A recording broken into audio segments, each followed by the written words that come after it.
Coarse गाएंगे। वचन तेरा है प्रभु, जीवन की ज्योति। वचन तेरा है प्रभु, जीवन की ज्योति है। वचन तेरा है गुरु, अनंत जीवन है, अनंत जीवन है। भाई आ गया कर आपको वचन के बाद।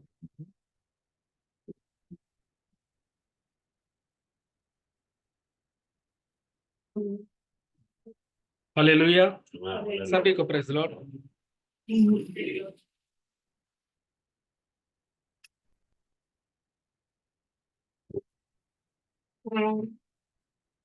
देखिए वचन पढ़ेंगे मत्ती इसका 19 अध्याय और 8 वचन पढ़ेंगे। मत्ती इसका 19 अध्याय। उसने उनसे कहा, हाँ मूसा ने तुम्हारे मन की कठोरता के कारण हाँ तुम्हें अपनी अपनी पत्नी को छोड़ देने की आज्ञा दी, हाँ, परंतु आरंभ से ऐसा नहीं था। बस आइए हम लोग इस वचन के लिए हम लोग प्रार्थना करेंगे। हालेलुया, स्तुति धन्यवाद करते हैं खुदावन, राजा का राजा, प्रभु का प्रभु। इस सांझ के समय में प्रभु जी आपके चरणों में हम लोग लेन देन नम्र होकर प्रार्थना करें खुदावन। पढ़ा गया वचन आपका है, आपका वचन आत्मा और जीवन है प्रभु जी।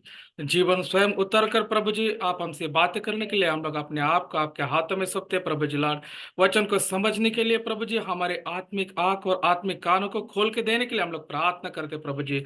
वचन को समझने का मन हमें दीजिए परमेश्वर लाड। धन्यवाद करते प्रभु जी, वचन के द्वारा आप हमसे बातें कीजिए परमेश्वर लाड। हमारे प्रभु जी बल से शक्ति से कुछ नहीं प्रभु जी, परंतु आपके आत्मा के द्वारा प्रभु जी लाड सारे चीजें प्रभु जी आप करके देने के लिए हम लोग प्रार्थना करते। हर एक हृदय अंतकरण को प्रभु जी आपके हाथों में सौंपते, ये करके प्रभु जी हम लोग आपके वचन को ग्रहण कर सके और कि प्रभु जी वो बीज बोकर प्रभु जी हम उस उत्तम फल के लिए प्रभु जी आपके सम्मुख में लायक बन सके। उसके प्रभु जी हम अपने आप को आपके हाथों में सौंपते प्रभु जी लाड। हम घटने देना, आप बढ़ने देना, आपका नाम का महिमा करवा के लीजिए। ये प्रार्थना प्रभु यीशु मसीह के नाम से मांगते हैं, सुन के कबूल कीजिएगा लाड, आमीन। हम लोग बैठ जाएंगे।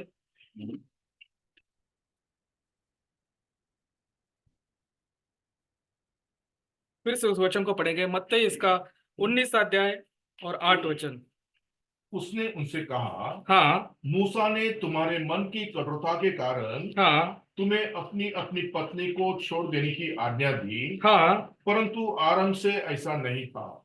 बस बस देखिए यहाँ पर वचन के आखिरी में लिखा है कि आरंभ में ऐसा नहीं था।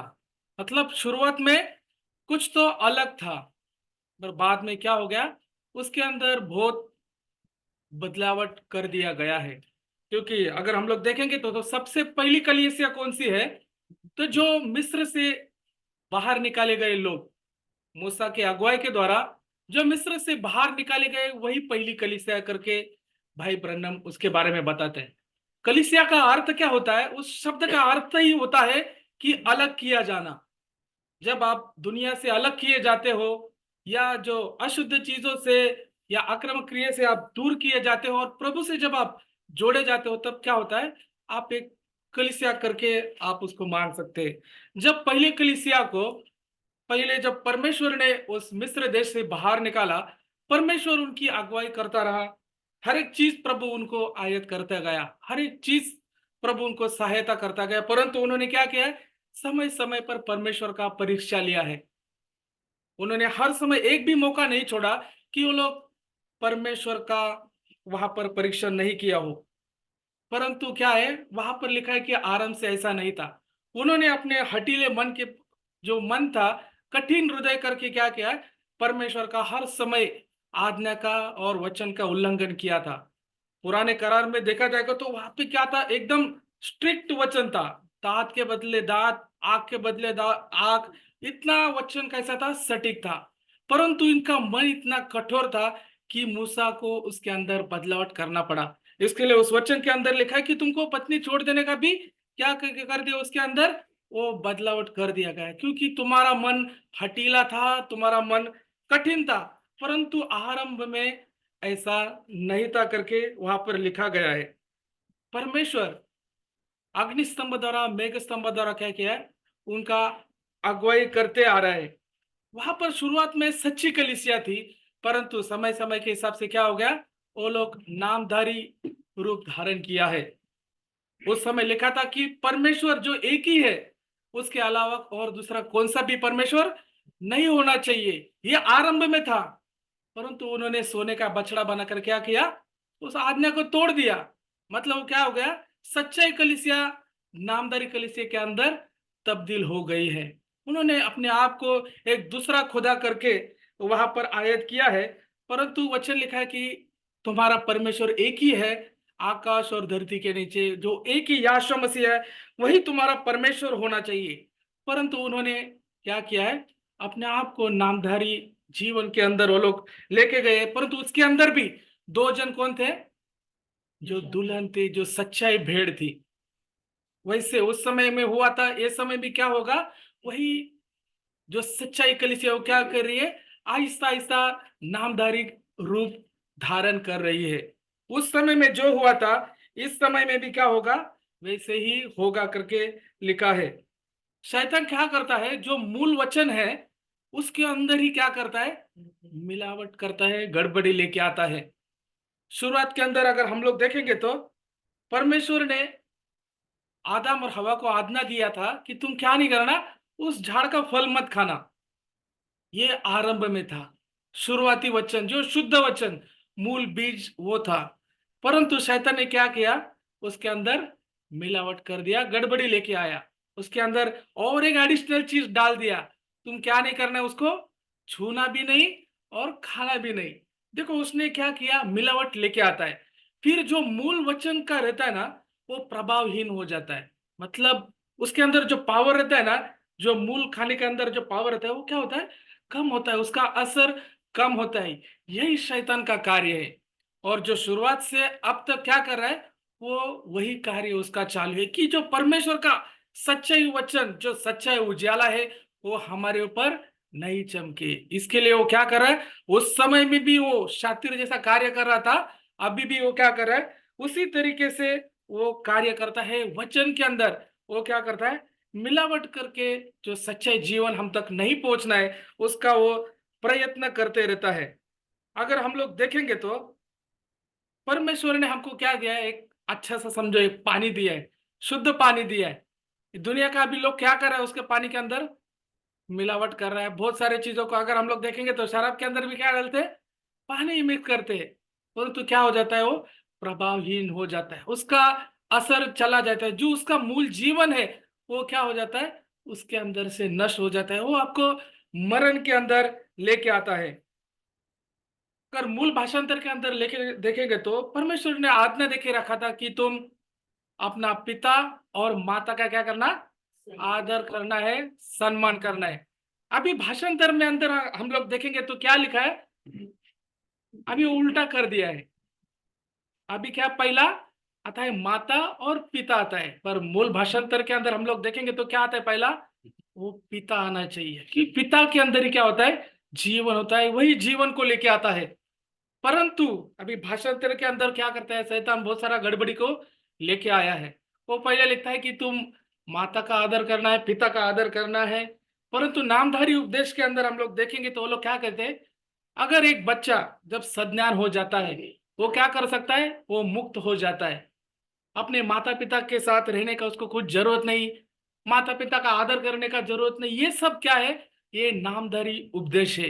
ये शैतान आहिस्ता आहिस्ता क्या किया है, इस उपदेश को, मिलावट वाले उपदेश को क्या किया है, मूल वचन के साथ एक नकल करने की कोशिश किया है। परंतु उसके अंदर कुछ जीवन रहता है क्या, नहीं भाई बहनों। तो अगर हम लोग देखेंगे तो संसार के अंदर भाई ब्रह्मम बोलते हैं कि 900 नामधारी कलीसिया है।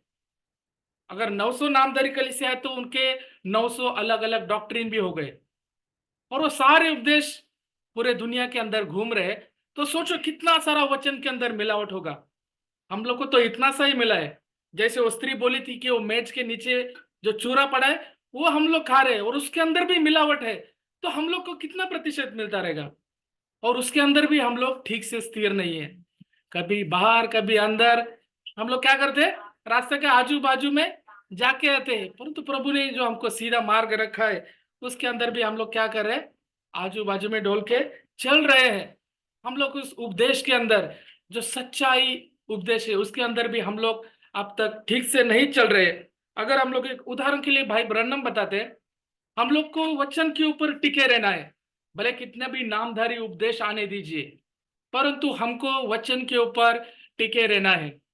भाई ब्रनम में एक बुक में मैंने पढ़ा था, भाई ब्रनम कहते कि उनके ऊपर एक ऐसे कोर्ट में एक केस आ चुका था, उनको बार बार परेशान किया जा रहा था कि उनको वहां पर तारीख के लिए जाना पड़ रहा था। और एक जब डिसीजन का दिन आया तब उनको पूछा गया कि आपने नियम के हिसाब से कन्वेंशन मीटिंग नहीं चलाया, आपने खर्चे का बराबर हिसाब नहीं दिया, ये सारा बहुत सारा एलिगेशन उनके ऊपर लगाया गया। तब भाई ब्रनम बोले कि जब मैंने सारे चीज का अप्रूवल लिया था, तब मैंने सारे नियमों का पालन किया है, मैंने सारे लिखित स्वरूप में दिया हुआ था। तब वो अधिकारी बोले कि आपको ठीक से इसका इंफॉर्मेशन नहीं दिया गया और आपने पालन नहीं किया। तो भाई ब्रनम बोल रहे थे कि उस समय का जो अधिकारी था उसने जो जो कुछ मुझे नियमावली दिया, मैंने उसका सब पालन किया हुआ है, आप चेक कर सकते हैं। तो वो अधिकारी बोले कि नहीं, वो मनुष्य अभी छोड़ के चला गया है और आपको आधा अधूरा इंफॉर्मेशन दिया है, तो आपको दंड भरना ही पड़ेगा।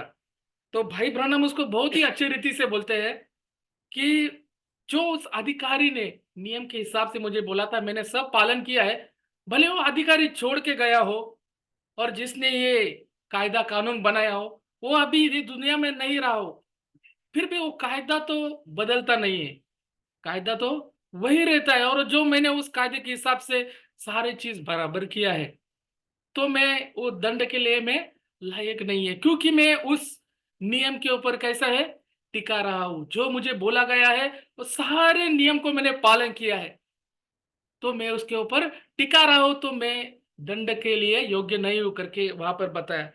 तो हम लोग भी अगर भले कितने भी उपदेश आने दो, नामधारी उपदेश आने दो, कितना भी गड़बड़े आने दो, परंतु हमको कहां पर स्थिर रहना है मालूम है? वचन के ऊपर हमको स्थिर रहना है। हम लोग को भी एक नियम दिया गया है, हम लोग को लिए भी क्या दिया गया है, परमेश्वर ने एक नियम दिया गया है, हमको भी इसके ऊपर टिका रहना है। भले कितना भी अधिकारी आने दो, कितना भी सेवक लोग आने दो, सब लोग कितना भी डॉक्ट्रिन आने दो, परंतु हमको कहां पर स्थिर रहना है, इसके अंदर स्थिर रहना है। तो आपके ऊपर कोई भी इल्जाम नहीं लगा सकता है। आखिरी न्याय के दिन आपका न्याय किसके हिसाब से होने वाला है? किसी डॉक्ट्रिन के हिसाब से होने वाला है क्या? नहीं, यही वचन आपको क्या करेंगे, इस न्याय करेगा, इसके साथ ही आपको तोला जाएगा, आप इसके लिए कितना उत्तम हो। तो हमारे लिए क्या है, यही नियम दिया गया है, हमको इसके ऊपर टिका रहना है, हम लोग को डगमगाना नहीं है। और अगर हम लोग और भी देखेंगे तो भाई ब्रनम बताते हैं कि कुछ दिनों पहले एक मनुष्य ऐसे ही क्या किया, उनको ललकार रहा था बड़े बड़े जोर से कि मैं सर्वशक्तिमान परमेश्वर का मैं भी क्या हूं, एक बड़ा सेवक हूं, और मुझे भी कोई डॉक्ट्रिन में कोई टक्कर नहीं दे सकता है, मैं बहुत स्ट्रांग हूं। और मैं जो सेवक लोग हैं जो गुजर गए हैं उनके साथ मैं सहभागिता करता हूं। सहभागिता मतलब आप समझते हैं, मतलब मैं उनके साथ बात करता हूं, संगति करता हूं करके ऐसा वो बोल रहे थे। तो भाई ब्रह्मम बोलते हैं कि आप उसको सहभागिता नहीं बोल सकते संत को, एक क्योंकि वो मर चुके हैं। अगर आप उसके साथ संगति कर रहे हैं मतलब वो क्या हो जाता है, वो प्रेतात्मावाद हो जाता है। आपको संगति किसके साथ करना है, प्रभु याशो के साथ। तो भाई भाई ब्रह्मम को पूछते हैं कि तो आप किसके साथ बात करता है, आप किसके साथ सहभागिता करता है? मैं तो बोलते हैं हम लोग उस याशो मसीह की हम लोग क्या करते हैं, सहभागिता करते हैं। तो वो मनुष्य बोलते हैं अरे वो भी तो मरा हुआ है। परंतु भाई ब्रनम बोलते हैं आपने कहा ठीक है वो मरा हुआ है, परंतु वह मरण में से जी भी उठा है, वो एक लौता है जो मरण में से जी उठा है। तो हम लोग उसके साथ सहभागिता कर सकते हैं क्योंकि वो जीवता है और हमारे बीच में उपस्थित है, तो हम लोग उसके साथ सहभागिता कर सकते हैं। तो देखो ये क्या है, एक नामधारी उपदेश है जो आपको गलत मार्ग पे लेके जाता है। आपकी सहभागिता परमेश्वर के साथ में होना चाहिए। एक वचन पढ़ेंगे हम लोग, लूका इसका 24 अध्याय और 49 वचन को पढ़ेंगे। लूका 24 49 वचन। और देखो, हाँ जिसकी प्रतिज्ञा हाँ मेरे पिता ने की है, हाँ मैं उसको तुम पर उतारूंगा, हाँ और जब तक स्वर्ग से सामर्थ्य न पाओ, हाँ। तब तक तुम इसी नगर में ठहरे रहो। देखो, प्रभु ने उनको कहा था कि तुम यरूशलेम में जाकर क्या करो, इंतजार करो, वहां पर ठहरे रहो। यही प्रतिज्ञा प्रभु ने दिया था। तब तुम्हारे ऊपर मैं क्या करूंगा, वो पवित्र आत्मा को लेकर आने वाला हूं, परंतु आपको वहां पर इंतजार करना होगा। परंतु नामधारी उपदेश के अंदर मैं आपको एक चीज बताता हूं, उन्होंने कहा है, एक उपदेश के अंदर लिखा है कि आपको कहां पर जाना है उस पवित्र आत्मा के लिए, आप बाइबल कॉलेज में जाके वहां पर ठहरो। वो लोग क्या बताते हैं, अब बाइबल कॉलेज में जाकर ठहरो, वहां पर आपको पवित्र आत्मा इंतजार करता है। आप एक पैकेज लोगे, आपको किस तरह से बात करना है, कैसे चलना है, कैसे लोगों का मनोरंजन करना है, ये डिग्री का कोर्स आप कंप्लीट करोगे और हमारा पैकेज लोगे, तो जब हम सर्टिफिकेट देंगे उसके साथ आपको पवित्र आत्मा भी मिल जाएगा। ये क्या है, ये नामधारी कलीसिया का उपदेश है। डिग्री पाने से क्या आपको पवित्र आत्मा मिलता है क्या? वो कागज आपको पवित्र आत्मा दे सकता है क्या? नहीं। आपको प्रभु के सम्मुख में प्यासा के साथ खोज करने के लिए बैठना पड़ेगा, उसके सम्मुख में बैठकर मांगना पड़ेगा, और वो उसकी इच्छा है, वो देना है या नहीं देना है। वो सर्वस्व अधिकार हमारे प्रभु का है। वो आपके प्यास को देखता है, कौन प्यासा है उस पवित्र आत्मा के लिए, और उसकी इच्छा के अनुसार वो अपने बच्चे लोग के ऊपर उस पवित्र आत्मा को उंडेलता है। जैसे पेंटेकॉस्ट के दिन में वो लोग 50 लोग, 120 लोग 50 दिन तक इंतजार में थे। जब तक वो परिपूर्णता नहीं आई तब तक पवित्र आत्मा नहीं उतरा है। परंतु 50वें दिन के अंदर वो लोग एक मन के अंदर आए, तब जाके वो पवित्र आत्मा उतरा है। उस समय क्या हर एक को सर्टिफिकेट बांटा है क्या 120 लोगों को? नहीं। पवित्र आत्मा ऐसे ही नहीं, यूं ही मिलता है कि आप डिग्री कॉलेज में चले जाइए, या कोई बिशप या रेवरेंट आपको आपको पवित्र आत्मा नहीं दे सकता है। वो प्रभु ही है जो आपको पवित्र आत्मा से भरेगा। एक चीज मैं आपको बताता हूं, एक नामदारी का एक उदाहरण। हम और भाई एक बार थाना में चले गए थे, एक कलीसिया के अंदर। वो कलीसिया को 200 साल कंप्लीट हुआ है और हेरिटेज में चला गया है, वो ऐतिहासिक चीजों के अंदर उसका नाम है। उस भाई के साथ हम लोग बात कर रहे थे, प्रभु हमारे साक्षी बीच में, वो भाई बिशप के लिए अपना फॉर्म भरा था, मतलब अभी रेवरेंट होगा, उसको बिशप बनना था। और वो भाई हमको बोल रहा था, मैंने बिशप के लिए लाखों रुपए भरे अब तक, परंतु मुझे अब तक वो बिशप का पोजीशन नहीं मिला है, वो स्थान अब तक नहीं मिला है करके वो भाई बोल रहा है। मतलब बिशप का स्थान पाने के लिए वो भाई को लाखों रुपया भरना पड़ा, फिर भी वो भाई बोल रहा है कि मुझे बिशप नहीं बनाया गया, इस टाइम बिशप नहीं बनाया गया। और उसने एक आखिरी में एक शब्द बोला, वो क्या बोला वो भाई भी जानता है। वो बोला ये सब लोग चोर है करके बोल रहा है। जो ऊपर सब बैठा है, उन्होंने मेरे को बिशप नहीं बनाया, मेरा लाखों रुपए ले लिया, ये सब लोग कौन है? सब लोग चोर है। अपने ही कलीसिया के लोगों को, कमिटी के लोगों को बोल रहा है चोर है करके बोल रहे हैं। और ऐसा बिशप अगर मंडली की अगुवाई करेगा तो कहां पे लेके जाएगा वो मंडली को? देखो कितना भयानक चीज है, क्या साधारण चीज है क्या? हजारों लोग उस कलीसिया में आते रहेंगे और उनकी अगुवाई अगर वो चरवा करता रहेगा, तो आप सोचो वो कहां पर जाएगी मंडली। इतना बड़ा कलीसिया है वो उसको इतना डोनेशन मिलता है गवर्नमेंट से कि आने वाले दिन के अंदर उसको बोल रहा है कि बहुत सारा डोनेशन करोड़ों का मिलने वाला है, तो क्या होएगा वो? 5,000 लोगों का मंडली है वो, सोचो इतना बड़ा कलीसिया है वो, तो कहां पर लेके जाएगा वो सेवक? उसके पास के उस वचन रहेगा क्या, सच्चाई वचन? तो हम अपने आप को जांचना है, हम परखना है कि हमारी अगुवाई कौन कर रहा है। ये नामधारी जीवन हम लोग को नहीं जीना है। हम लोग भले थोड़े भी रहेंगे तो क्या रहेंगे, उस परमेश्वर के लिए हम लोग उत्तम रहना है। मेरे को जब मैं वो चीज को सुना तो मैं भी हैरान परेशान हो गए थे। हम लोग बाहर आके भाई, मैं अपने आप को अंदर में सोच रहा था, प्रभु उन लोगों, उन भेड़ों के बारे में सोच रहा था, उस मनुष्य के बारे में नहीं सोचा। मैं 2 मिनट में जान गया उसके शब्द की वजह से। परंतु जो भेड़ वो अंधा विश्वास रख के उस चरवा के पीछे चल रहे, तो ये कहाँ पर जा रहा है ये मंडली? अपने आप को सोचना है कि हम लोग कौन से डॉक्ट्रिन के अंदर है, हम लोग क्या है। हम लोग की सिर्फ वचन के ऊपर टिके रहना है, किसी सेवक के भरोसे नहीं। वो आप कितना बड़ा सेवक है, कितनी बड़ी कलीसिया है, कितना अच्छा बात कर रहा है, वो हमारे को अच्छे अच्छे सीट मिल रहा है, अच्छा एसी वाला कलीसिया है, ये सारी चीज प्रभु नहीं देखता है। प्रभु वचन को देखता है, प्रभु हमारे हृदय को देखता है। तो हम लोग उस नामधारी जीवन को नहीं जीना है, हम लोग उस प्रभु के लिए हम लोग जीवन जीना है। जैसे पहला करंथियर का 3 अध्याय 9 और 10 वचन को पढ़ेंगे। पहला करंथियंस इसका 3 अध्याय 9 और 10 वचन पढ़ेंगे।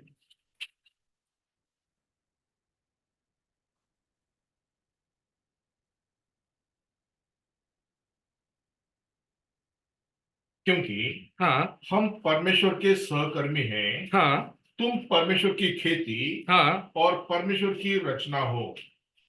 मराठी में पढ़ सकते हैं क्या कोई? पहिले करंथिकरास 3 अध्याय 9 आणि 10 वचन। कारण आम्ही देवाचे सहकारी आहोत. हाँ तुम्ही देवाचे शेत, देवाची इमारत असे आहात. बस बस, देखिए ये वचन हिंदी के अंदर नहीं है। हम लोग उसका खेत है और उसका इमारत है। अभी भाई ब्रनम इसके बारे में बहुत अच्छा रीति से बताते हैं कि अगर हम लोग कोई ये घर बांध रहे या कोई बिल्डिंग बांध रहे, तो एक आर्किटेक्ट को क्या करते हैं हम लोग, एक नक्शा बोलते हैं कि इसके अनुसार ही क्या होना चाहिए, ये बिल्डिंग बनना चाहिए। अगर वो उसके हिसाब से नहीं बनेगा, तो क्या उसके अंदर, उस घर के अंदर कोई प्रवेश करेगा क्या? नहीं करेगा, क्योंकि वो उस नक्शे के हिसाब से नहीं है। आज हमारे लिए क्या दिया गया है, ये क्या है हमारा, ये हमारा क्या है, ये हमारा नक्शा है। अगर इसके हिसाब से अगर हमारा हृदय का घर नहीं बना है, हमारी इमारत नहीं बनी है, तो पवित्र आत्मा हमारे अंदर आएगा क्या? प्रभु ने हमको नक्शा दिया है, जगत के शुरुआत से ही हमको क्या दिया है, नक्शा दिया है। परंतु हमारा जीवन इस वचन के हिसाब से है क्या? अगर वो इमारत, वो घर अगर इसके हिसाब से नहीं, तो प्रभु उसके अंदर प्रवेश करेगा क्या? नहीं करेगा, क्योंकि वो जानता है कि इसके हिसाब से मैंने जो नक्शा दिया है, उसके हिसाब से ये घर तो बना ही नहीं है, तो मैं इसके हृदय के अंदर क्यों प्रवेश करूं? इसलिए वो लौदीकिया कलीसिया को प्रभु क्या कहता है, वो कहां पर है? प्रभु दरवाजे के बाहर है। प्रकटीकरण 3:20 के अंदर वही लिखा है, प्रभु दरवाजे के बाहर है और खटखटा रहा है, क्योंकि वो नक्शा उसके हिसाब से है ही नहीं। और हम लोग ने भी क्या किया है, कठिन अंतकरण से वो दरवाजे को बंद करके रखा है। हम वचन के द्वारा अपने आप को तैयार करना है, वचन के मुताबिक, उस नक्शे के मुताबिक हमारा जीवन, हमारा चाल चलन होना है। तब जाके प्रभु इस घर को पहचानेगा, तब जाके प्रभु उसके अंदर क्या करेगा, प्रवेश करेगा। अभी भी समय नहीं गया है, हम क्या कर सकते हैं, फिर से उस घर को बना सकते हैं। भाई प्रणम बहुत अच्छे रीति से बताते, अभी भी वो समय है, अभी भी वो वेदी आपको पुकारता है, अभी भी वो जल आपको पुकारता है, परंतु आप तैयार नहीं है। हम लोग तैयारी नहीं दर्शाते, हम लोग अभी ठंडा के अंदर पड़े हैं, एकदम सुस्त की तरह हम लोग पड़े हैं। वो आग हमारे अंदर जल नहीं रही है। वो क्या करना है, वो जो कोयले के ऊपर क्या रहता है, राख पड़ा रहता है ना, वो झटकना पड़ेगा, वो झंझोड़ना पड़ेगा, तब जाके क्या करेंगे हम लोग, उस नए जीवन के अंदर हम लोग प्रवेश कर सकते हैं। और एक वचन पढ़ेंगे, लूका का 2 अध्याय 42 से लेके 44 तक वचन पढ़ेंगे। लूका याचा 2 अध्याय 42 ते 44 पर्यंतची वचने वाचूया। जब याशवा हाँ 12 वर्ष का हुआ, हाँ तो वे पर्व के रीति के अनुसार हाँ यरूशलेम को गए। हाँ जब वे उन दिनों को पूरा करके लौटने लगे, हाँ तो बालक याशवा हाँ। यरूशलेम में रह गया। 44 तक पढ़ा। और हाँ यह उसके माता पिता नहीं जानते थे। हाँ वे ये समझकर कि वो अन्य यात्रियों के साथ होगा, हाँ एक दिन का पड़ाव निकल गए हाँ। और वो उस अपने कुटुंबियों और जान पहचान वालों में ढूंढने लगे। बस देखिए, जब प्रभु इस भूमि के ऊपर जन्म लेके आया, बेथलेहम में जन्म लिया, यहूदा में वो पला बड़ा, और लिखा है कि 12 साल होने के बाद जो रीति रहता है यहूदी लोग का, तो क्या करना पड़ता है, आपको मंदिर के अंदर बच्चे को वो पिता और माता लेके जाना पड़ता है। ये क्या है, वो फसह का पर्व है, उनका नियम है।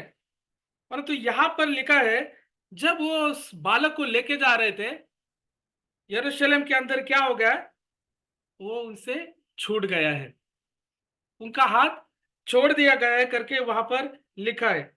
और वहां पर लिखा है कि मरियम क्या किया है, उसको ढूंढ रहा है। परंतु ये कब ढूंढ रहा है, वहां पर फिर से एक बार गहराई से उस वचन को सुनिए। ये आपने बहुत सारे बार इस वचन को पढ़ा रहेगा, परंतु बहुत सारा चीज इसके अंदर छुपा हुआ है। जब याशवा हाँ 12 वर्ष का हुआ हाँ तो वे पर्व के रीति के अनुसार हाँ यरूशलेम को गए। हाँ जब वे उन दिनों को पूरा करके लौटने लगे हाँ तो बालक याशवा हाँ यरूशलेम में रह गया हाँ। और यह उसके माता पिता नहीं जानते थे। उसके अंदर वो वचन है क्या, वो एक दिन का यात्रा करके चले गए आगे। हाँ, हाँ, 44 में पढ़िए। वे ये समझकर कि हाँ वो अन्य यात्रियों के साथ होगा, हाँ एक दिन का पड़ाव निकल गए और हाँ। उसे अपने कुटुंबियों और जान पहचान वालों में ढूंढने लगे। बस बस देखिए, अभी ये मरियम कहाँ पर ढूंढ रही है, जान पहचान वालों के पास, उसके रिश्तेदारों के पास ढूंढ रही है। अभी बच्चा छूट गया है पिता और माता के हाथ से, और आपको पता भी नहीं है। ऐसा हो सकता है क्या? और एक दिन हो गया, आप रास्ता चल रहे हैं, फिर भी आपको याद नहीं कि आपका बच्चा आपके साथ नहीं है। ऐसा हो सकता है क्या, ऐसा संभावना? आपका बच्चा आपके साथ एक दिन नहीं है, पूरा ये यात्रा यात्रा किया एक दिन का, और आपको पता नहीं है कि आपका बच्चा आपके साथ नहीं है। देखो, ये वही मरियम है जिसको प्रभु के बारे में दर्शन दिया है देवदूत, कि वो आने वाला कौन है, वो जगत का उद्धार करता है, वही परमेश्वर है। ये सारे चीज जानती है, फिर भी उसको पता नहीं कि परमेश्वर उसका हाथ छोड़ के चला गया करके। देखो कितना भयानक चीज है ये। एक दिन हो गया, बच्चा हमारे साथ नहीं है। मंडली का स्थिति भी अभी कैसा है, इसी रीति से है। मंडली को लग रहा है कि प्रभु हमारे साथ है, परंतु वो बहुत पहले ही छूट गया है। हम लोग बहुत आगे यात्रा करके आए हैं। मतलब हम लोग कहाँ पर है? हम लोग बोलते हैं प्रभु हमारे साथ है। कहाँ पर है प्रभु आपके साथ? भाई ब्रनम बोलते हैं आप उस मरियम की तरह मत बनिए। वो एक नामधारी जीवन को दर्शाता है। आजकल के बहुत सारे लोग क्या करते हैं, उसको ही रानी बना के रखा है, उसको ही सब कुछ करके रखा है, उसका ही पूजा अर्चना सब चालू है। प्रभु से भी बढ़कर स्थान किसको है? अभी मरियम को दिया गया है। वो क्या है, वो नामधारी जीवन है। और ढूंढ भी कहाँ रही है वो? रिश्तेदार। अभी वो नामधारी है तो उसके रिश्तेदार भी कौन होंगे? मेथोडिस्ट होएगा, लुथरन होएगा, प्रेस्बिटेरियन होएगा, सेवंथ डे होएगा, सैटरडे मिशन होएगा, ये कौन है? सब एक दूसरे के रिश्तेदार ही है। और सबसे बड़ा रिश्तेदार कौन है? तो ये मरियम, जो बड़े स्थान पर है, नामधारी कलीसिया का सबसे बड़े स्थान पर। और अपने उसके रिश्तेदार कौन है? तो यही लोग हैं जो नामधारी लोग हैं। वो नामधारी लोगों के बीच में ही उसको ढूंढ रही है, अपने लोगों के बीच में ही ढूंढ रही है। परंतु भाई ब्रनम कहते हैं कि आपको शुरुआत में जाना पड़ेगा जहां पर उसने आपने उसको छोड़ा है। इसलिए पहला वचन था कि आरंभ से ऐसा नहीं था, आरंभ में ऐसा नहीं था। परंतु जब ये नामधारी उपदेश मेरे बीच में आया तो हम लोग मूल वचन से अलग किए गए। प्रभु कहता है कि तुमको तो मेरे लोगों को साट निकाल कर आपको वहां पर साटा गया है, लगाया गया है, परंतु हमारा जीवन कैसा है, फिर अपने आप को हम लोग परखना पड़ेगा। हम लोग नामधारी जीवन के अंदर है, हम लोग बोल रहे इतने साल से हम लोग वचन को सुन रहे, परंतु हमारा क्रिया कैसा है? वही नामधारी जीवन की तरह ही क्या है, हम लोग का जीवन है। हम लोग के अंदर अभी भी कुछ भी बदलावट नहीं है। जैसे ये मरियम अपने ही लोगों के बीच में उस प्रभु को ढूंढ रही है, परंतु प्रभु वहां पर नहीं है। वैसे हम अपने आप को परखना है कि प्रभु हमारे साथ में है क्या नहीं। अगर हम लोग ने बहुत सालों पहले ही अगर उसको छोड़ दिया है, हमको मूल स्थिति के अंदर ही जाना होगा। एक एक भाई ने बहुत ही अच्छा एक उदाहरण दिया था, मुझे याद है। एक मिलिट्री का जो बड़ा ऑफिसर को गोली लग जाती है, बहुत सारी गोली लगती है और उसका खून बहता रहता है, तो एक सेवक जाके उसके लिए प्रार्थना करता है, और उसके समय खाली 5 मिनट दिया रहता है डॉक्टर ने कि आपके पास 5 ही मिनट है। तब ये सेवक जाके उसके लिए प्रार्थना करता है। वो सेवक उसको बोलता है कि आपने लास्ट टाइम प्रभु को कहां पर छोड़ा है। तो भाई याद नहीं कर पाया, और जब उसे याद आया तो उसके पास समय नहीं था। वो रो रहा था भाई। वो बोल रहा है मैं अभी अपने आप को प्रभु के हाथ में सौंप देता हूँ, क्योंकि मैं बहुत समय पहले ही प्रभु को छोड़ दिया है, तो मैं अभी लायक नहीं हूं कि उसको याद करके उस स्थान में फिर से चला जाऊं, क्योंकि इस समय बहुत हो चुका है। परंतु सेवक उसको बार बार कह रहा था प्रभु आपको आखिरी क्षण तक बचा सकता है। वो कलवरी के ऊपर उस चोर को आखिरी समय में नहीं बचाया क्या प्रभु? बचाया। परंतु वो मन आपके पास होना चाहिए। मन फिराव का मन अगर आपके पास रहेगा तो प्रभु आपके लिए हमेशा तैयार है। भले आपका पुराना जीवन कैसा भी होने दो, कितना भी आक्रामक क्रिया वाला होने दो, कितना भी शराबी जीवन होने दो, नामधारी जीवन होने दो, परंतु आप मन फिरा के प्रभु के पास आते हैं तो जैसे वो जो उधड़ा पुत्र के बारे में हम लोग देखा है, उड़ा के पुत्र आता है तो वो क्या करता है, उसको निकाल देता है क्या? वो कितना प्रेम से उसको गले लगाता है। वो बड़े बेटे से भी उसको अधिक प्रेम दिखाता है। तो वो प्रभु अभी भी वही परमेश्वर है, वो कभी बदलने वाला परमेश्वर नहीं है। हमको उस नामधारी जीवन से, हम बोल रहे कि हम लोग नामधारी कलीसिया में नहीं है, परंतु हमारा क्रिया सच्चाई कलीसिया की तरह भी नहीं है। हम लोग कहाँ पर बीच में ही है। हम अपने आप को परखना है। हम लोग सिर्फ वचन के ऊपर टिके रहना है। प्रभु हमसे यही चीजों को चाहता है। और भी अगर हम लोग एक देखेंगे, एक वचन के अंदर आएंगे,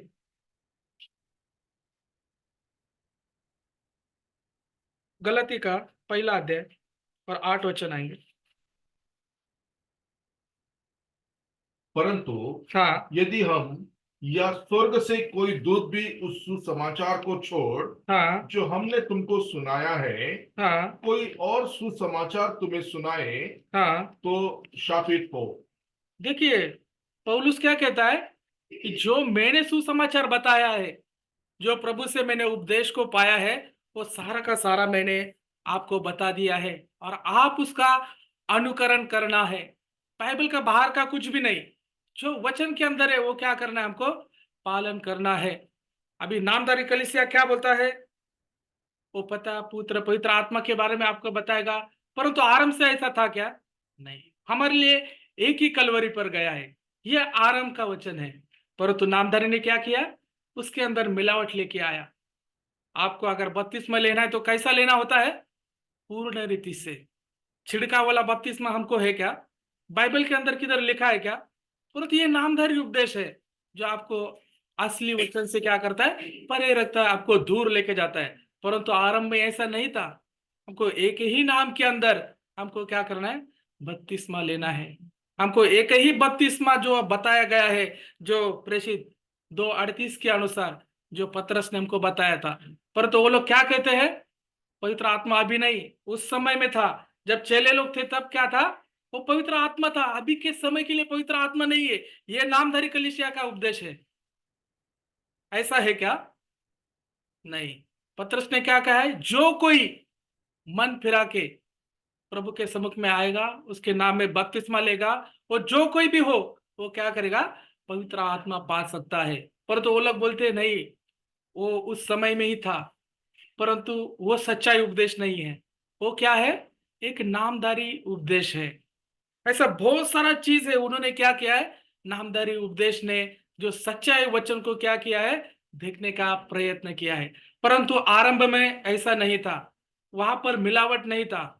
अब्राहम का अगर समय में हम लोग देखेंगे तो अब्राहम के पास जो वचन आया और उसने उसने जो वचन को अंगीकार किया उसके अनुसार वो चला है। मिलावट करने का मौका ही नहीं दिया उसने वहां पर।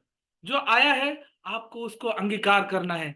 आपका मन का विचार, मन का कल्पना अगर उसको अंदर हम लोग डाल देंगे तो क्या हो जाता है, वो बेअसर कर देता है, वो प्रभावहीन कर देता है, वो आपके जीवन के अंदर कार्य नहीं करने देता। जो वचन हमको हम लोग पढ़ते हैं उसके अनुसार ही हमारा जीवन होना चाहिए। कोई डॉक्ट्रिन आके आपको गड़बड़ नहीं कर सकता है। अगर आपका मूल इसके अंदर टिका हुआ है, जैसे वो झाड़ उस पानी के बाजू में टिका हुआ रहेगा तो क्या करेगा, अपने समय में जरूर फल लेके आएगा और अच्छा ही फल को लेके आएगा। परंतु उस वचन के ऊपर हम लोग को टिका हुआ रहना चाहिए। जैसे पौलुस यहाँ पर लिखता है कि हम लोग को स्वर्ग के नीचे, भूमि के ऊपर और दूसरा कोई भी नाम नहीं दिया गया है। परंतु उन लोग क्या बोलते हैं, ये नाम के ऊपर वो लोग इनकार करेंगे, सच्चाई वचन के ऊपर इनकार करेंगे। सच्चाई वचन के अंदर मिलावट लेके आया, नाम को छुपा के रखा है और नामधारी उपदेश को क्या किया है, उन्होंने इतना सच्चाई की तरह बताया है कि हम लोग सच भी कैसा लगेगा, झूठ की तरह लगता है। इतना उन्होंने क्या किया है, उसको बार बार नामधारी क्या किया है, उपदेश को इस भूमि के अंदर लेके आया है और वो प्रभावहीन कर दिया है उस वचन को। परंतु आरंभ के अंदर ऐसा नहीं था। जैसे आदम और हवा ने क्या किया है, वो शैतान को मौका दिया है, फिर क्या हो गया, उस मूल वचन के अंदर मिलावट लेके आया, उसके द्वारा इस भूमि के ऊपर मरण आया है।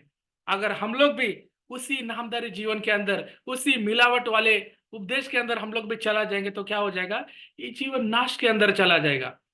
इसलिए हम लोग आरंभ में जाना है।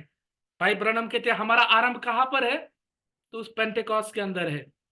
बैक टू पेंटेकॉस्ट करके उन्होंने कहा है, उस 50वें दिन, उस 50वें दिन के अंदर हम लोग को जाना है। वो हमारा क्या है, शुरुआत है। जैसे मरियम और यूसुफ ने क्या किया, उसको वहां पर छोड़ दिया, फिर उनको याद आया हम लोग ने उसको कहां पर छोड़ा है। फिर से वो यरूशलेम के अंदर गया तो उन्होंने देखा, अरे ये बालक तो वडील लोगों को, शास्त्री लोगों को संदेश दे रहा है। वो वहां पर चले गए, तब उनको वो प्रकटीकरण हुआ है। मूल स्थान में आपको जाना है। हमारा मूल स्थान पेंटेकॉस्ट है। हम लोग को पेंटेकॉस्ट क्या है, कलीसिया है क्या, नहीं।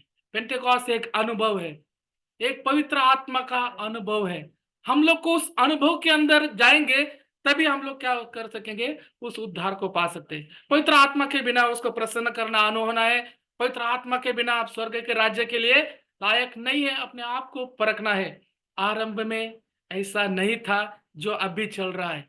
आरंभ के अंदर जाना है तो हम लोग को कैसा होना चाहिए, उस मिलनसार, उस पवित्र वचन को हम लोग पालन करना है। उसके मुताबिक हमारा जीवन बदलना है। हम लोग को पेंटेकॉस्ट के अंदर जाना है। वो लोग एक मन के अंदर थे।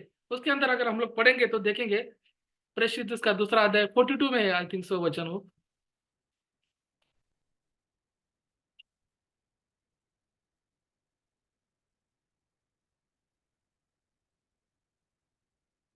हाँ 42 में है, प्रेषित 2:42। और वे हाँ प्रेरितों से शिक्षा पाने हाँ और संगति रखने हाँ और रोटी तोड़ने हाँ। और प्रार्थना करने में लोलीन रहे। बस बस देखिए, ये अनुभव हमारे बीच में आना चाहिए।